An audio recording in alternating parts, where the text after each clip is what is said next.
سيد الأنبياء والمرسلين أما بعد فأعوذ بالله من الشيطان الرجيم بسم الله الرحمن الرحيم إن الله وملائكته يصلون على النبي يا أيها الذين آمنوا صلوا عليه وسلموا تسليما اللهم صل على سيدنا محمد وعلى وسلم صلوا عليه صلاة وسلام عليك سيدي يا رسول الله صلى الله تعالى عليه وسلم پڑھیں بسم اللہ الرحمن الرحیم بسم اللہ دخلت وعلیہ توکلت ونویت سنت الاعتکاف۔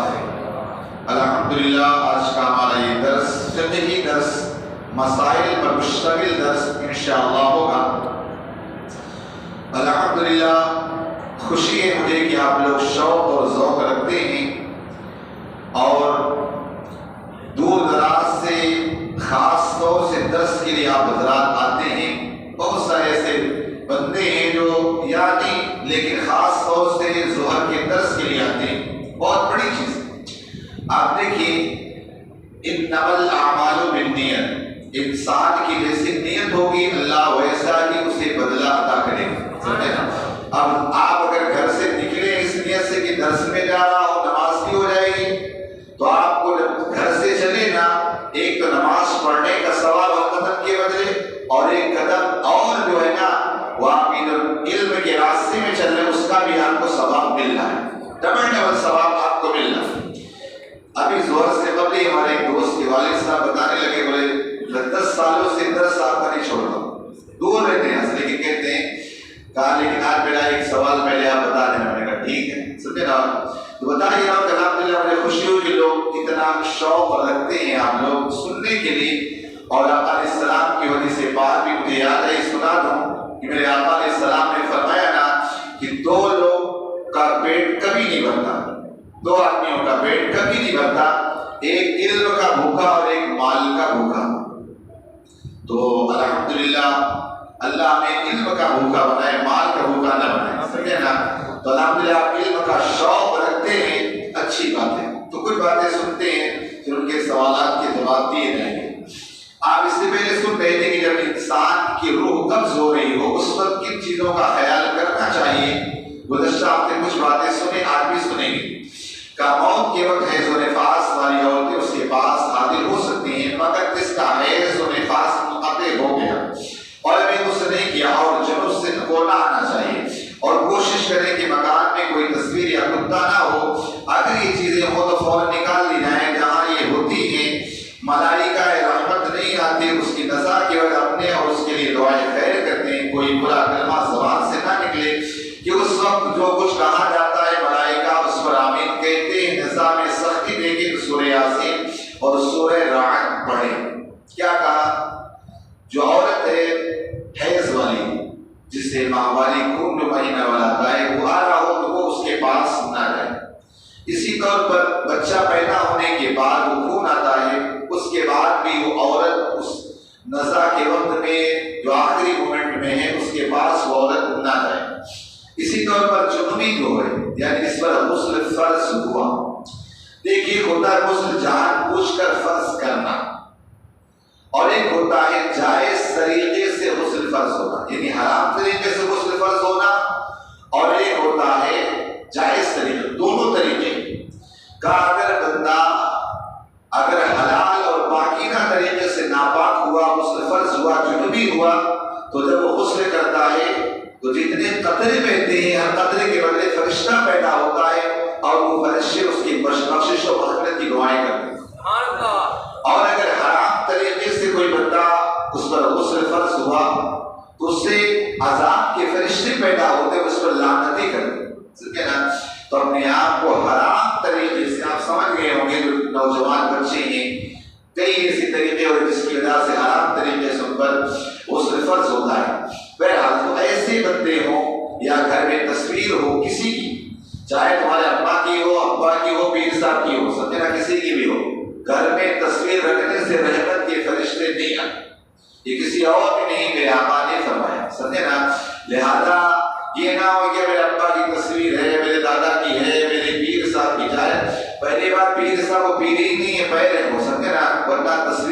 پیشوا کی سر لگانے کا حکم نہ دیتے، سمجھے نا؟ لہذا چاہے پیر صاحب کی ہو، چاہے فقیر صاحب کی ہو، چاہے کسی کی بھی ہو، سمجھے نا؟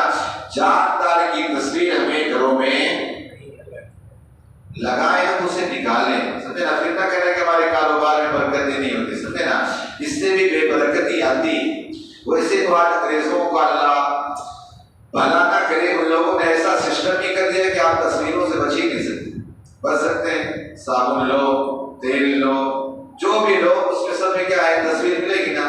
کس کی تصویر بتانے کی ضرورت تو ہے نہیں، سمجھے نا؟ ان لوگوں نے ایسا کر دیا۔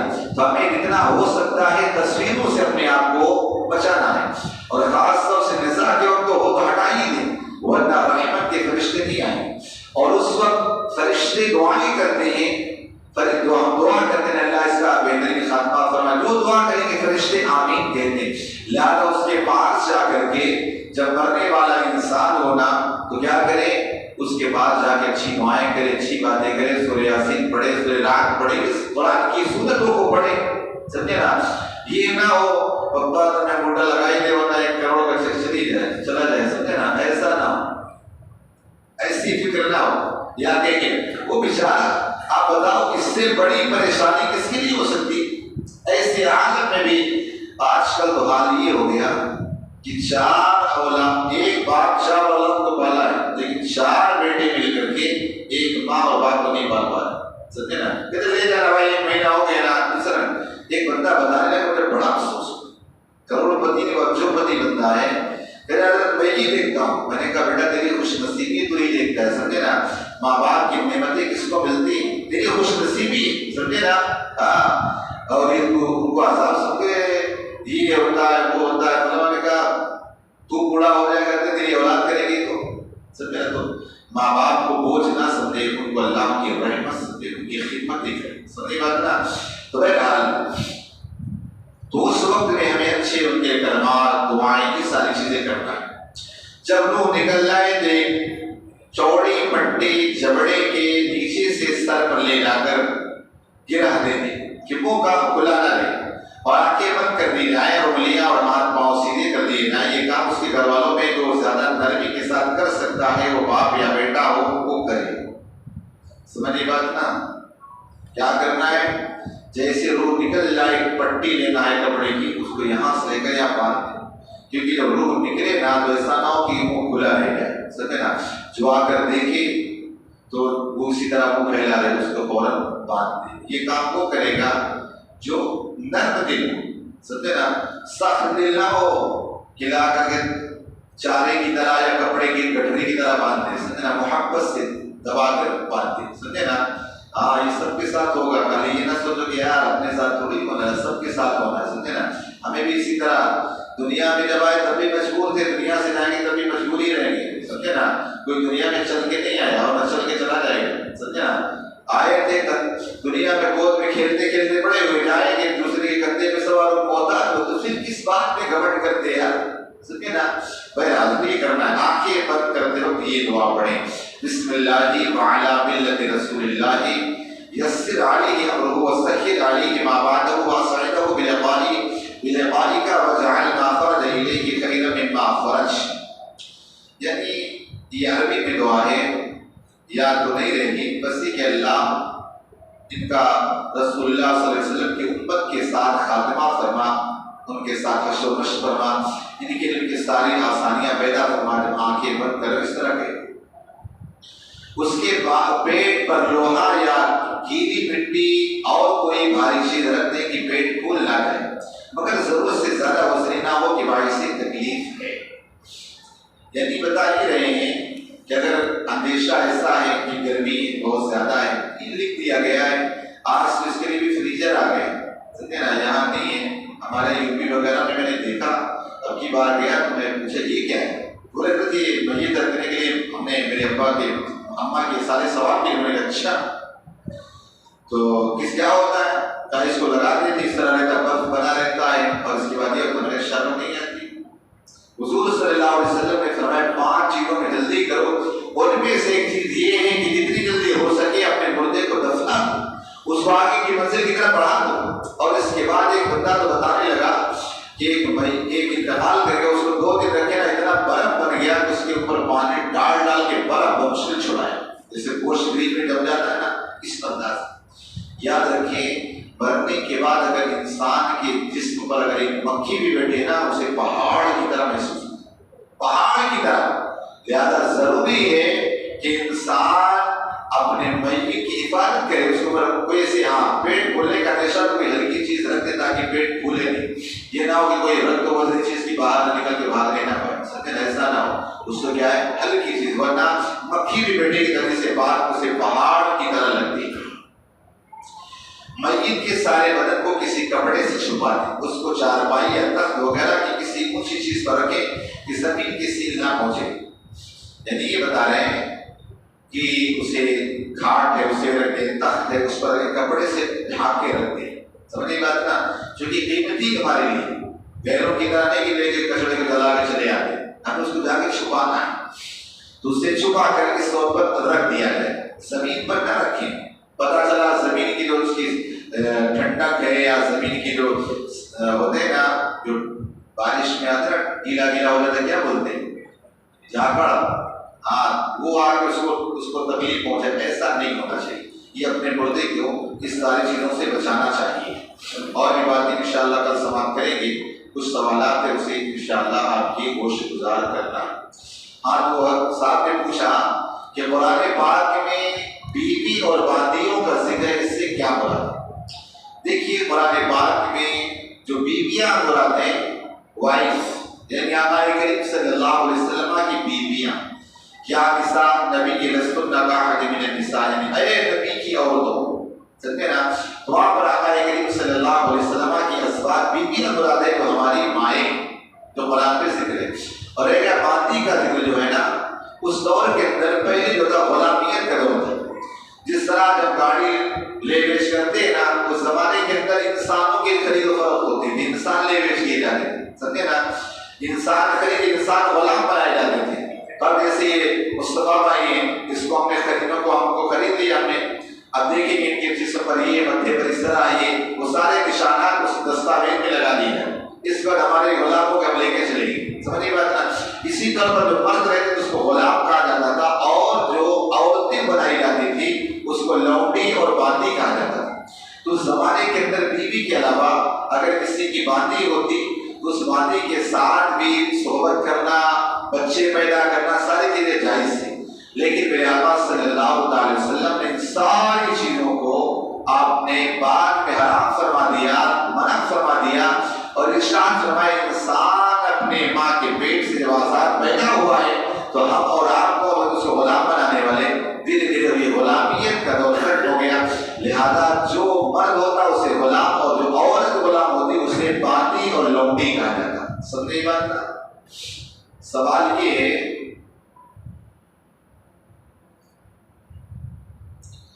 کیا مردہ بچہ پیدا ہوا تب بھی اس کا نام رکھنا ضروری ہے؟ دیکھیے آقا علیہ السلام تسلیم نے ارشاد فرمایا جو نابالغ بچہ یا ماں کے شکم میں بچہ پیدا ہوا تو وہ بچہ جو ہے اس کا بھی نام رکھ دو، اس لیے کہ قیامت کے دن وہ تمہاری شفاعت کروائے گا۔ سمجھے بات نا؟ اگر کچا بچہ انتقال کر گیا اس کا بھی نام رکھ دو، وہ چھوٹے بچے جو ہے نا کل قیامت کے دن شفاعت کروا کے آقا علیہ السلام تسلیم کی شفاعت مل جائے گی، اور اللہ رب العزت کی بارگاہ میں شفاعت اسے جنتی بنا دیں گے۔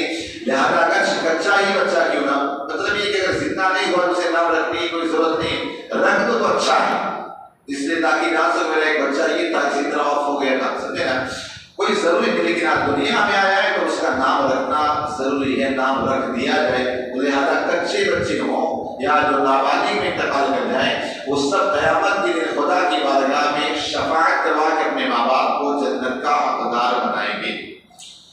کچھ ایسی بیماریاں ہوتی ہیں جن میں شراب کا استعمال کرنے سے بیماریاں ٹھیک ہو جاتی ہیں، کیا ایسے موقع پر شراب پی سکتے ہیں؟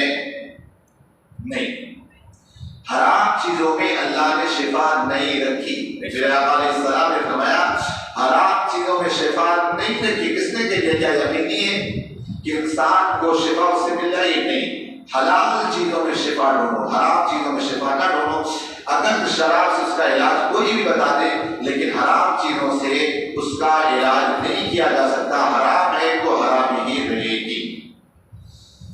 کچھ لوگ مسجد میں داخل ہونے کے وقت بلند آواز سے سلام کر رہے ہیں، کیا یہ طریقہ ٹھیک ہے؟ دیکھیے اگر لوگ ذکر فکر نماز میں لگے ہیں تو بلند آواز سے سلام نہیں کرنا چاہیے، سمجھے بتنا، دعا پڑھ لے یاد رہے وہی کافی ہے، دعا پڑھ کے تراجو کافی ہے، سلام کرنے کی کوئی حاجت نہیں۔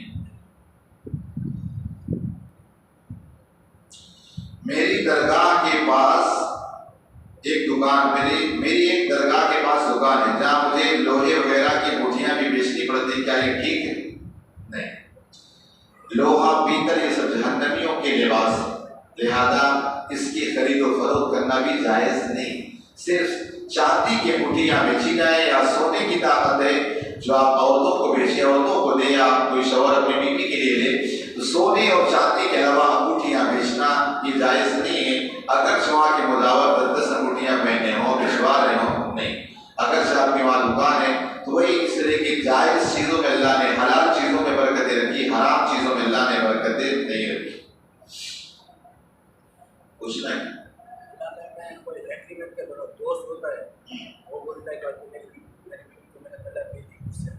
شادی کر لیں، 2-3 دن کے بعد یا 10 سال کے بعد یا 20 سال کے بعد یا 50 سال کے بعد اس کو طلاق دے دیں، یہ سے شادی کرو گے، ایسا کرتا کیسے؟ دیکھیے اگر 10-20 سال کا کنٹریکٹ کر رہا ہے تو شاید کو اپنی جان بچانا چاہتا ہے، ورنہ جب حلالے کا معاملہ ہے تو 10-20 سال کی شرط لگانے کی ضرورت کیا ہے؟ سمجھے نا؟ ہاں اب مان لو کہ آپ کو ڈر ہے کہ یار میری بیوی اتنی خوبصورت ہے، اس کے نکاح میں چلی جائے گی، چھوڑے گا نہیں، دے گا ہی نہیں، سمجھے نا؟ ایسا ڈر ہے تو عورت جو ہے شرط لگا دے کہ جیسی تم سے ملاقات کرے گا میں تیرے نکاح سے نکل جاؤں، نکاح کے وقت یہ شرط ایسی لگا دے تو وہ نکل جائے گی، جیسے اس سے ملاقات کیا اس کے نکاح سے نکل گئے، طلاق کی بھی ضرورت نہیں پڑی، سمجھے نا؟ اب اس شرط کے ساتھ نہیں ہو سکتا کہ 3 دن میں 5 دن میں، یہ شرط شریعت میں نہیں ہے، سمجھے نا؟ نکاح جو ہوتا ہے ہمیشہ کے لیے ہوتا ہے، سمجھے نا؟ یہ اور بات ایسے معاملات میں جہاں ہو جائیں، لیکن 3 دن 5 دن اس طرح کی شرط لگا کر نکاح کرنا ہی، اگر سے نکاح ہو جائے گا لیکن ایسا نکاح درست نہیں ہے، ایسے نکاحوں سے بچنا چاہیے، یہ گناہ کا کام ہوگا، سمجھیے بات نا؟ لہٰذا اس کے لیے راستہ یہ کہ عورت شرط لگا کر مجھ سے نکاح کرو گی اس بنیاد پر کہ تم مجھ سے ملاقات کرے گا، قریب ہوگا تو میں تیرے نکاح سے نکل جاؤں گی، تو ہو سکتا ہے۔ بالکل حالت روزہ میں منہ زیر ناف، بغل کے بال، مچھے، سر کے بال، کہیں کے بال نکالے جا سکتے، ناخن نکالے جا سکتے، اس میں کوئی حرج نہیں۔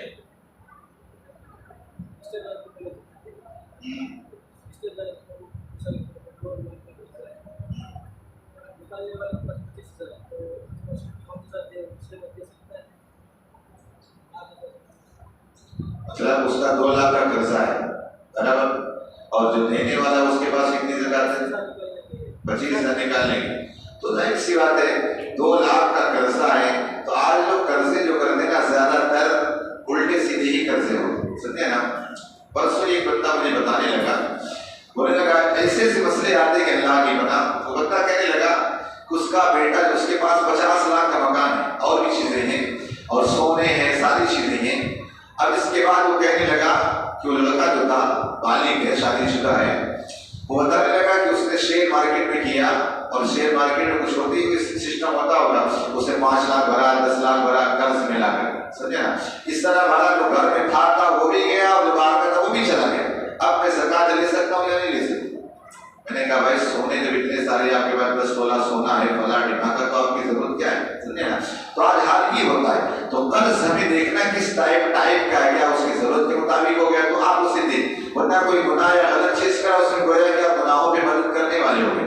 اسی صورت میں ہم 25,000 کے مالک ہیں، زکات ہمیں نکالنا ہے، تو آپ کے اوپر ہے، آپ اس کو بھی دیں، اس کو بھی دیں، جس کو بھی چاہے دیں، لیکن جو قریب ہے اسی کو پورا دینا یہ ضروری نہیں ہے، بہتر ایک اور کو بھی دے جو ہمارا قریبی رشتہ دار ہے تاکہ اس کی بھی ضرورتیں پوری ہو جائے، پورا کا پورا اسی کو دینا یہ ضروری نہیں۔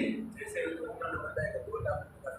کسی کے پاس 10-15 لاکھ روپے کا قرض ہے لیکن وہ 10-15 ہزار روپے بھاڑے پہ رہتا ہے، گاڑی بھی چلاتا ہے، ایسا آرام سے زندگی جی رہا ہے۔ دیکھیے زکوٰۃ کا مقصد تھا غربت کو دور کرنا، نہ کہ زکوٰۃ کا مقصد یہ تھا کہ انسان الٹے سیدھے کام کرے، ساری چیز اس کی تو عادت پڑ جائے گی، اس کے سامنے سے مانگے گا۔ یاد رکھنا زندگی میں کبھی بھی اگر آپ غلط مال لینے کی عادت ڈالیں گے نا تو ہمیشہ وہ عادت پڑ جائے گی۔ حضور نے کیا فرمایا، اگر تم مانگو گے نا تو مانگنے کے راستے وہ کھل جائیں گے، اللہ محتاجی کا راستہ دروازہ کھول دے گا۔ لہذا ہمیں مانگنے سے بچنا ہے۔ آپ ایک بار اس کو زکات دے کے دیکھ لو، دوسری بار سامنے سے آ گئے ارے زکات کا پیسہ دینے میرے کو بہت خرچہ ہو گیا، سمجھے نا۔ لہذا ہمیں دیکھنا کون ضرورت مند ہے اسے ہی ہمیں دینا ہے۔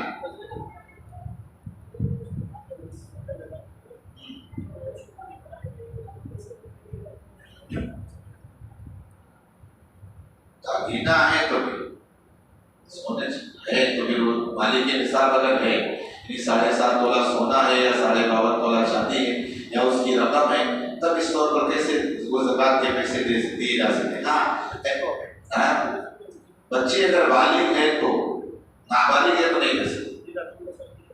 عقل کی بالغ ہوگی تو تعلیم کے لیے اسی کو مالک بنائے تو دیا جا سکتا ہے۔ شیئر بازار کا دیکھیے اگر مطلقاً آپ پوچھیں گے تو آپ کو بچنا چاہیے، نہیں کرنا چاہیے۔ اس میں 2 صورتیں جو میں نے پڑھا ہے، اس میں 2 صورتوں کے جواز کے، لیکن اس میں بھی آپ کو بچنا چاہیے۔ باقی شیئر بازار کے اکثر جو شیئر ہیں نا وہ زیادہ ناجائز و حرام ہے، صرف 2 ہیں، اس میں نے پڑھا تھا یاد نہیں میرے کو، لیکن 2 صورتیں اس میں جائز ہیں، اس میں بھی آپ کو بچنا ہی بہتر ہے۔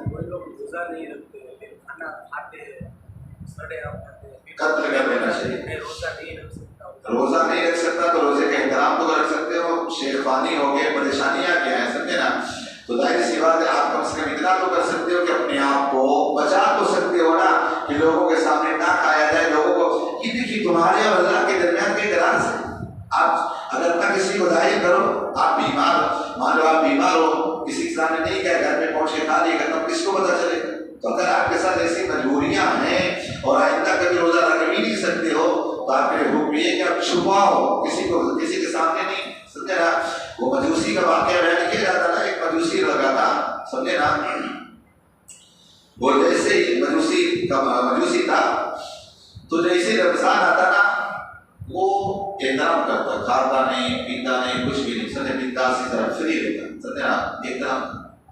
ایک دن ایسا ہوا مجوسی کا جو لڑکا تھا نا وہ لوگوں کے سامنے کھا لیا، جیسے ہی کھایا اس کے بعد میں تماشا بات ہے کہ تجھے پتا نہیں مسلمانوں کے مہینے، مسلمانوں کا رمضان کا روزہ چل رہا ہے، کہا آپ بھی تو کھاتے ہو، کہا کھاتا ہوں لیکن چھپ چھپ کر کھاتا ہوں، اس مہینے کا احترام کرتا ہوں۔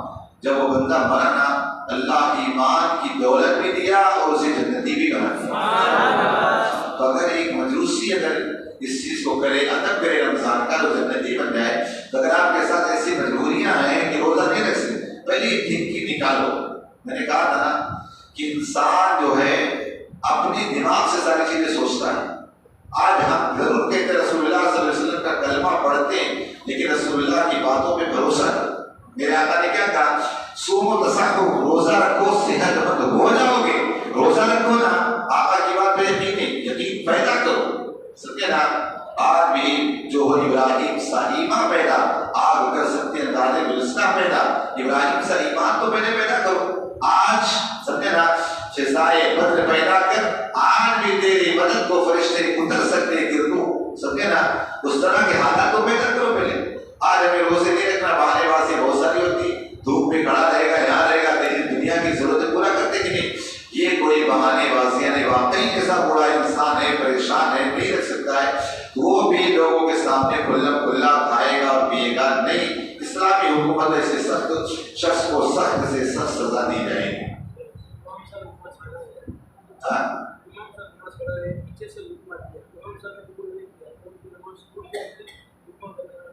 دیکھیے اگر امام، اس کی کئی صورتیں غور سے سننا، امام صاحب نے کوئی غلطی کی، مقتدی نے لقمہ دیا، مقتدی نے صحیح لقمہ دیا اور امام صاحب نے نہیں لیا، تب بھی مقتدی کی نماز نہیں ہے۔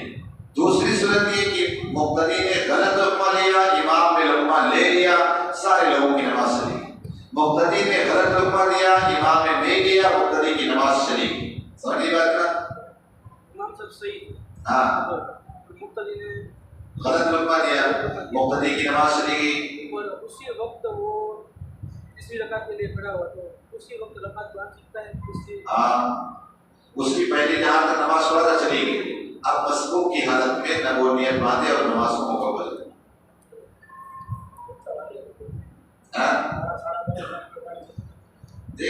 بچہ جو ہے بالغ ہونا جو ہے نا وہ عمر پر نہیں، لڑکیوں کی 9 سے 12 سال عمر بتائی گئی ہے اور بچے کی 12 سے 15، سمجھے نا۔ اب اس بیچ میں آپ جانتے ہیں بچے لڑکے کو اگر سفید پانی جو نکلتا ہے وہ نکل جائے جسے نائٹ فال کہتے ہیں، سمجھے نا، احتلام ہو جائے، اس وقت سے بچہ وہ بالغ ہو جاتا ہے۔ اب وہ 12 سے لے کر 15 سال کی عمر میں کبھی بھی ہو سکتا ہے، سمجھے نا۔ کہیں بھی جائے بیوی سے محبت گھر پہ کھولو، سمجھے نا، نماز پڑھنے مسجد چلے آؤ، سمجھے نا، نہیں بیوی سے نمتی مسجد میں انتظام رہتا ہے مسجد میں کھول لو، کوئی حرج نہیں، سمجھے نا، جائز سب جگہ، کہیں بھی حلال اور پاکیزہ کھاؤ، سمجھے نا، بالکل جائز ہے، گھر میں افطار کرو، دکان میں افطار کرو، مکان میں کرو، مسجد میں کرو، دوست یار کے گھر پہ کرو، سب جگہ جائز، جائز اور ناجائز کا کوئی معاملہ نہیں، سمجھے نا۔ اب دیکھیے افضل تو ایسا نہیں اس میں، سمجھے نا، مسجد میں نماز پڑھنا ہی بہتر۔ آپ اگر یہ سوچیں کہ میری جماعت نہیں جانا چاہیے، مسجد میں کھول لیے آئے یہ افضل ہے، سمجھے نا، لیکن آپ کو یہ پتا ہے کہ میں بچوں کے ساتھ روزہ افطار کروں لیکن مسجد میں جب نماز سے پہنچ جاؤں گا یہ افضل، سمجھے نا۔ ایسا نہیں کہ مسجد میں زیادہ ثواب ہے روزہ کھولنے میں، گھر میں کم ثواب ہے، ایسا نہیں، آپ جس سے محبت زیادہ کرتے ہیں، سمجھے نا۔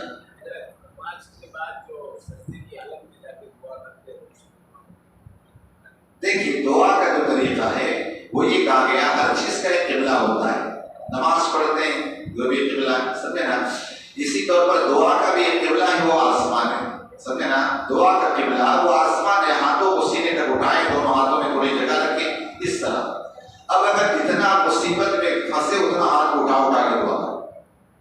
بعض فقہاء نے تو کہا ہے جس طرح سمندر میں ڈوبنے والا اپنے ہاتھوں کو چلا کے بچاؤ بچاؤ نا، اسی طور پر کہا جتنا مصیبتوں میں گرفتار ہو پھنسے ہو اپنے ہاتھوں کو بلند کر کے دعا کرو، سمجھے نا، یہ طریقہ ہے۔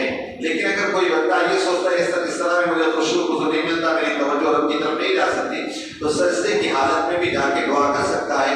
حضور صلی اللہ علیہ وسلم بھی سجدے میں جا کر دعائیں مانگتے تھے، رب حب لی امتی رب حب لی امتی، تو سجدے میں بھی جا کر دعائیں کی جا سکتی۔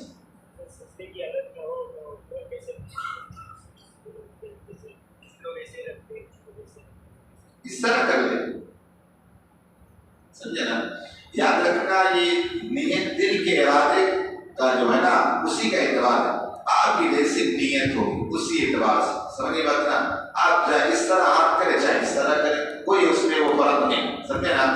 جب آپ دیکھیں زیادہ پریشان ہو اس طرح بھی ہاتھ الٹے کر کے بھی دعائیں مانگی جا سکتی ہے، جیسے بارش نہ ہو رہی ہو نا تو سیدھا کر کے ہاتھ میں الٹے ہاتھ دعا کرتے ہیں، سمجھے نا، اس طرح بھی کر سکتے ہیں اس طرح بھی کر سکتے ہیں، اس میں کوئی حرج نہیں۔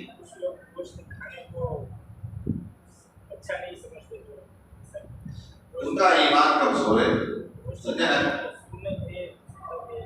نہیں بالکل گوشت میرے آقا علیہ الصلوۃ والتسلیم کی سنت ہے کھانا، سمجھے نا، میرے آقا علیہ الصلوۃ والتسلیم جو دائیں اگلی 10 روٹی آقا علیہ السلام کو بہت پسند تھی، اس کو کھایا کرتے تھے، صحابہ نے کہا، سارے لوگوں نے کہا، یہ گوشت کا چھوڑ دینا، یہ دیکھو اسی لیے کہا گیا حضرات کے درس میں ہے یہ بات بتا کے رہا ہوں کہ لوگ اپنے بادشاہ کے دین پر ہوتے ہیں، سمجھے نا، وہاں کے لوگ جیسے ہوتے بڑے لوگ نا، جس طرح ذہنیت بناتے جاتے اسی طرح لوگ اسی میں ڈھلتے چلے جاتے ہیں۔